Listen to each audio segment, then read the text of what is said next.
So alright guys, स्वागत है आप सभी का हमारे एक और नई वीडियो में। और ये जो आज का अपना वीडियो रहने वाला है, ये होने वाला है अपना जो फ्यूगिटिव इकोनॉमिक ऑफेंडर होता है, ठीक है, उस पे होने वाला है। और मैंने पहले से नोट्स बना के रखे, मैं कोशिश करूँगा कि जितना ज़्यादा शॉर्ट में हो सके, ठीक है, और ब्रीफ में हो जाए, बहुत फ़ायदा करता है। क्योंकि यहाँ पे हम लोग थोड़ा सा रिवाइज करने वाले हैं, तो मैं कोशिश करूँगा कि जितना ज़्यादा शॉर्ट में हो जाए और बेटर रहेगा। तो अपना चैप्टर होता है फिगरेटिव इकोनॉमिक ऑफेंडर, ठीक है। तो पहले इसमें क्या होता है, फिगरेटिव इकोनॉमिक ऑफेंडर कौन होता है, थोड़ा सा मैं समझ लेते हैं। कोई भी इंडिविजुअल हो गया, ठीक है, जो कि अपना क्राइम करता है, वो उसका जो प्रॉपर्टीज़ का वैल्यू होता है वो 100 करोड़ से ऊपर होना चाहिए, तभी उसको हम figurative economic figurative economic offender कह सकते हैं। अब हम डेफिनेशन पे आ जाते हैं। Any individual against whom warrant for arrest due to scheduled offence has been issued by any court. किसी भी कोर्ट के थ्रू क्या होता है, वारंट इशू हुआ है, किसके लिए, अरेस्ट के लिए, किस कारण, शेड्यूल्ड ऑफेंस, ठीक है। अब किसके लिए, who has left India to avoid criminal prosecution, वो क्या किया है, इंडिया को छोड़ दिया है, अपना क्रिमिनल प्रोसिक्यूशन उस पर ना लगे, ठीक है। या तो वो अब्रॉड में है, who being in abroad and refuses to return in to face criminal prosecution, वो अब्रॉड में है और गवर्नमेंट यहाँ पे उसको नोटिस भेज रहा है कि आप रिटर्न इंडिया में आओ, बट वो नहीं आ रहा है, क्यों, फेस क्रिमिनल प्रोसिक्यूशन, ताकि उस पर क्रिमिनल प्रोसिक्यूशन के चार्जेस ना लग पाए, वो फ्यूगिटिव इकोनॉमिक ऑफेंडर हो जाता है, गवर्नमेंट उसे डिक्लेयर कर देती है। अब कहने का मतलब है कि ये किसके लिए, यहाँ पे हमने डेफिनेशन में पढ़ा था कि शेड्यूल्ड ऑफेंस, ठीक है, जिसके कारण वो अरेस्ट हो रहा है। अब शेड्यूल्ड ऑफेंस कहने का मतलब क्या होता है, total value involve in offence और ऑफेंसेज इज 100 करोड़ और मोर। जो भी हमारा मानते हैं कोई ऑफेंस किया है, उसमें जो हम लोग वैल्यू का कैलकुलेशन कर रहे हैं, वहाँ पे टोटल वैल्यू जब हम कैलकुलेट करते हैं, वो हमारा 100 करोड़ या उससे ज़्यादा हो रहा है, तो उसको हम शेड्यूल्ड ऑफेंस के में चार्ज में लगाते हैं। अब किसी भी बंदे को हम लोग procedure for declaration of fugitive economic offender, what are the procedure for declaration of any person as a fugitive economic offender, okay. तो पहला अपना रहेगा, जो भी डायरेक्टर है, ठीक है, डायरेक्टर और I mean any officer not below the rank of ड्यूटी डायरेक्टर, ये गवर्नमेंट का ऑफिसर होते हैं, ठीक है। डायरेक्टर और any officer not below the rank of ड्यूटी director who has a reason to believe that in writing होना चाहिए, any individual is a fugitive economic offender he may file an application in special court. उसे क्या हुआ है, जो ये अपना डायरेक्टर रहेगा, वो या तो डिप्टी डायरेक्टर रहेगा, डिप्टी डायरेक्टर के जस्ट नीचे नहीं होना चाहिए, ठीक है, और उसका एक रिटर्न में उसको एक बिलीव देना होगा, has a reason to believe, उसको अपना कॉन्सेंट देना पड़ेगा कि एक जो बंदा है, any individual is a fugitive economic offender, ठीक है। और वो क्या करेगा, स्पेशल कोर्ट में ये देगा, फाइल करेगा रिटर्न में अप्लीकेशन, ठीक है। तो जो अप्लीकेशन रहेगा, उसमें अप्लीकेशन में क्या क्या रहेगा, तो पहले तो रहेगा कि उसका एक बिलीव है, ठीक है, हैज़ रीज़न टू बिलीव, अगर मान रहा है, वो कह रहा है कि ये बंदा फिग्नेटिव इकोनॉमिक ऑफेंडर है, तो इसका रीज़न क्या है, ठीक है। तो information available about economic offender, fugitive economic offender, ठीक है, जो जो इन्फॉर्मेशन उसके पास अवेलेबल है उसका देगा, ठीक है।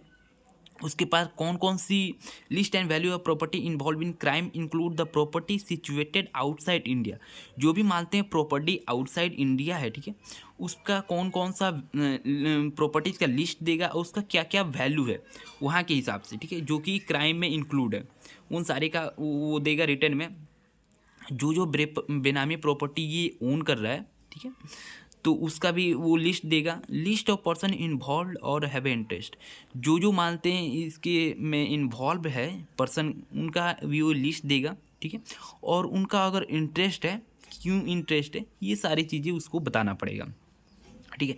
When application has filed special court shall issue notice to individual suppose to offender other person has an interest in property. उसके बाद ये जब एप्लीकेशन फाइल कर देगा तो स्पेशल कोर्ट क्या करेगा, नोटिस देगा, किसको नोटिस देगा, इंडिविजुअल सपोज टू ऑफेंडर, जो भी हमारा ऑफेंडर है उसको नोटिस जाएगा, और या तो दूसरे पर्सन जिसका उसमें इंटरेस्ट है या प्रॉपर्टी में इंटरेस्ट है, ठीक है, उसको जाएगा। अब इंडिविजुअल क्या हो, जो हमारा ऑफेंडर है, individual shall appear in the court not less than 6 week from the issue of notice. वो 6 वीक के अंदर में उसको आना पड़ेगा। Notice shall be forwarded to such authority within a period of 2 week. Notice shall be forward to such authority within a period 2 week. 2 week में ये notice authority को चला जाएगा। When the appearance is through council. अब क्या होता है कि जैसे हमारा कोर्ट के थ्रू भी या दूसरे बंदे के थ्रू, काउंसिल में ज़्यादातर एडवोकेट जाते हैं वो, तो उनके थ्रू जाता है। तो when the appearance is through counsel 1 week time is given to counsel for the reply. 1 week extra time उनको दिया जाता है रिप्लाई के लिए। इफ़ द इंडिविजुअल और काउंसिल फेल टू अपीयर, और कोर्ट में अगर अपना जो भी इंडिविजुअल है, ऑफेंडर है, और काउंसिल है, वो कोर्ट में प्रेजेंस नहीं हो पाते हैं, तो notice has affected in such party, it may proceed the hearing for writing reason. Writing में उनको रीज़न देना पड़ेगा कि क्यों नहीं आ पाए। ठीक है, ये सारे अपने प्रोसीजर रहते हैं। और ये मैंने ये डाले हैं, ये छोटा सा वो है ग्राफ, शॉर्ट नोट्स है। ठीक है, आप इसको एक बार पढ़ लेना। ये जो हमने 6 पॉइंट्स पढ़े हैं ना, वही सारी चीज़ें ये इतने में आ गई है। उसके बाद जो भी मानते हैं हमारा फिग्यूरेटिव इकोनॉमिक ऑफेंडर है, यहाँ पे तो हमने पढ़ा था प्रोसीजर है। ठीक है, कि क्या क्या प्रोसीजर है कि किसी भी बंदे को हम लोग फिग्यूरेटिव इकोनॉमिक ऑफेंडर कैसे बोल सकते हैं। यहाँ पे हम कह रहे हैं जो फिग्यूरेटिव इकोनॉमिक ऑफेंडर है उसका declaration after hearing the application if the supreme special court is satisfied by an order declare the individual as a fugitive economic offender, उसको इकोनॉमिक ऑफेंडर घोषित कर देगा। Following property can be confiscated by the central government. Central government क्या करेगा, जो भी उनको property लग रहा है कि कॉन्फिस्केट करने वाला है, बेनामी प्रॉपर्टी हो रहा है, उसको वो कर लेगा।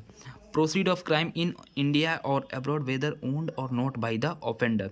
जो मानते हैं क्राइम में आया है, proceed of crime in India, ये इंडिया में किया है और बाहर, या तो वो उसका खुद का है या नहीं है, वो सारे को कॉन्फिस्केट कर लेगा। अदर बेनामी property in India abroad owned by the offender, जो भी मानते हैं बेनामी कुछ प्रॉपर्टी है इंडिया अब्रॉड में, उसको भी कर लेगा। स्पेशल कोर्ट में issue a letter of request to the contracting state for execution of order for confiscation. जिस भी स्टेट का है, ठीक है, जहाँ पे प्रॉपर्टी है, उस प्रॉपर्टी को सेंट्रल गवर्नमेंट जो है स्पेशल कोर्ट, वो एक नोटिस भेजेगा टू कॉन्फिस्केट। ठीक है, कि इसमें मानते हैं वो सेल उल ना कर पाए और कुछ भाग ना पाए, ऐसे ही होता है।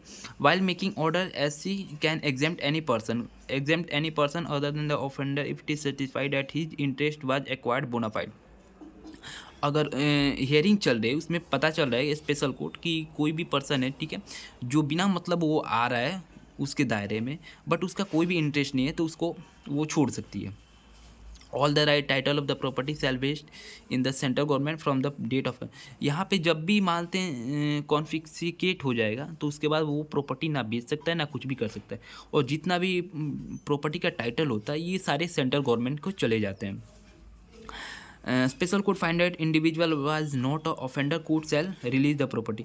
और हेयरिंग के बाद अगर पता चलता है कि इंडिविजुअल ये कोई भी ऑफेंडर नहीं था, तो आफ्टर हियरिंग कोर्ट देख लगा कि ये सारी चीज़ें सही है, इसका बैकग्राउंड सही है और इसने कोई भी ऑफेंस नहीं किया है, ठीक है, तो क्या करेगा, कोर्ट शैल प्रॉपर्टी को वो रिलीज़ कर देगा। अब क्या होता है कि जब हियरिंग चलती है तो बहुत बार उसमें सिविल क्लेम भी आते हैं।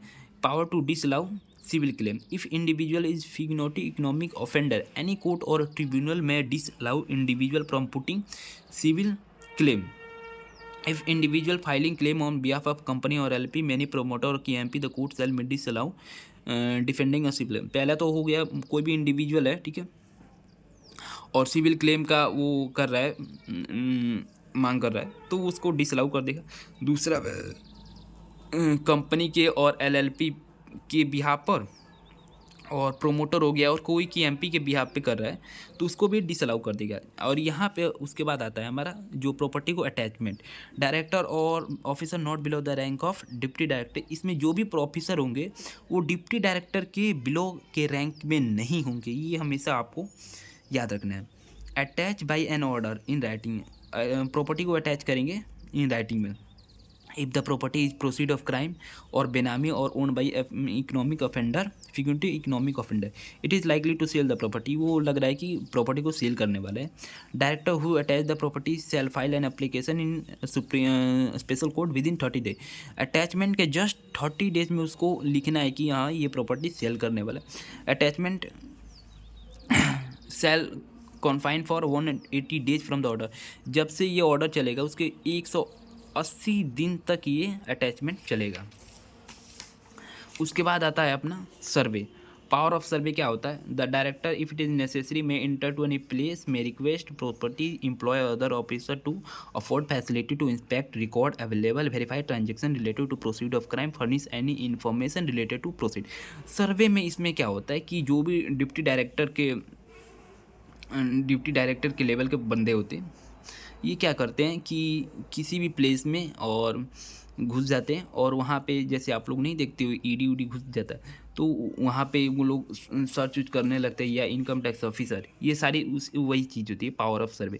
डायरेक्टर नेसेसरी उसको लग रहा है कि हमें जाके वहाँ पे ऑफिस में, और जो भी मानते हैं उसका प्लेस ऑफ बिजनेस है वहाँ पे हम क्यों जाके देखना चाहिए प्लेस ऑफ बिजनेस पे, और रिक्वेस्ट प्रॉपर्टी प्रोपराइटर, जो भी मानते हैं प्रोपराइटर है उसको रिक्वेस्ट करता है, एम्प्लॉय हो गया और अदर पर्सन कोई भी, टू हमको फैसिलिटी प्रोवाइड करे कि inspect record available verify transaction को वेरीफाई करते हैं related to proceed of crime furnish information related to proceeding, ये सारी चीज़ों हमको इन्फॉर्मेशन प्रोवाइड कीजिए।